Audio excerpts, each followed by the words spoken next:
আসসালামু আলাইকুম ওয়া রাহমাতুল্লাহ। আশা করি সবাই ভালো আছেন। তো আজকের এই ভিডিওর মূল কনসেপ্ট হচ্ছে মেটাভার্স স্পেস কি, এখানে যারা কাজ করবে বা এই সিস্টেমে যারা অন্তর্ভুক্ত হবে তাদের কতটুকু নিরাপত্তা বা এই সাইট কি চলে যাবে কিনা, এটা আপনারা সমস্ত কিছু আজকে জানতে পারবেন। তো মেটাভার্স স্পেস হচ্ছে 100% ডিসেন্ট্রালাইজড স্মার্ট কন্ট্রাক্ট, যেটা সম্পূর্ণ ব্লকচেন প্রযুক্তি দ্বারা নিয়ন্ত্রিত হচ্ছে। ব্লকচেন হলো এমন একটি টেকনোলজি যেখানে যদি কোনো কোম্পানি ওয়েবসাইট, অ্যাপ্লিকেশন অথবা কোম্পানির সম্পূর্ণ সিস্টেমটা যদি এখানে সংযুক্ত করে দেওয়া হয়, তখন ওই সিস্টেমটা সম্পূর্ণ নিয়ন্ত্রণ করে থাকে একটা টেকনোলজি যার নাম হচ্ছে ব্লকচেন প্রযুক্তি। ব্লকচেন প্রযুক্তিতে যদি কোনো সিস্টেম বা ওয়েবসাইট বা অ্যাপ্লিকেশন যদি ডেভেলপ করা হয়, সেক্ষেত্রে সম্পূর্ণ ডিসেন্ট্রালাইজ হয়ে যায়, অর্থাৎ যার ফলে কোনো ব্যক্তির মালিকানা অন্তর্ভুক্ত থাকে না। ব্লকচেনটা আরও ভালোভাবে বোঝার জন্য ডিসেন্ট্রালাইজ সম্পর্কে জানতে হবে। তো ডিসেন্ট্রালাইজের পূর্বে আপনাদেরকে নলেজ রাখতে হবে যে সেন্ট্রালাইজ পদ্ধতি কী। সেন্ট্রালাইজ পদ্ধতি বলতে বোঝাচ্ছি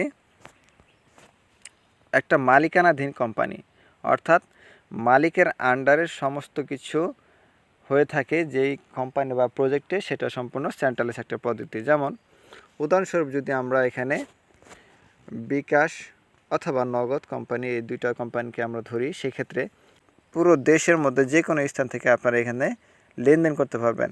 প্রচুর মানুষ কিন্তু অলরেডি বিকাশ কোম্পানি এবং নগদ কোম্পানির সাথে যুক্ত হয়ে গেছে, প্রচুর ইউজার, কোটি কোটি টাকা কিন্তু অলরেডি লেনদেন হচ্ছে।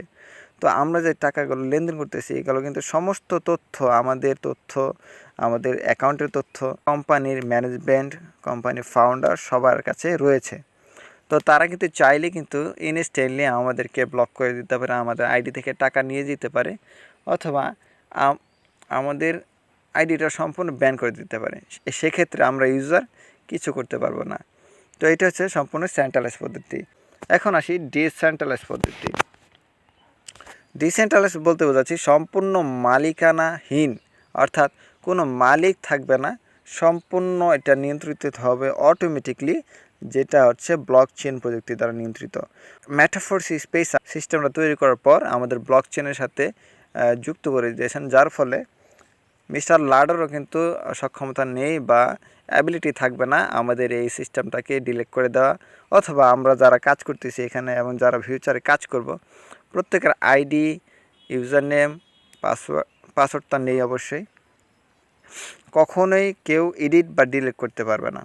অর্থাৎ টোটালি স্থায়ী একটা প্ল্যাটফর্ম, যেটা হচ্ছে অনলাইন ভিত্তিক, যতদিন ইন্টারনেট থাকবে ততদিন আমাদের এই সিস্টেমটা থাকবে।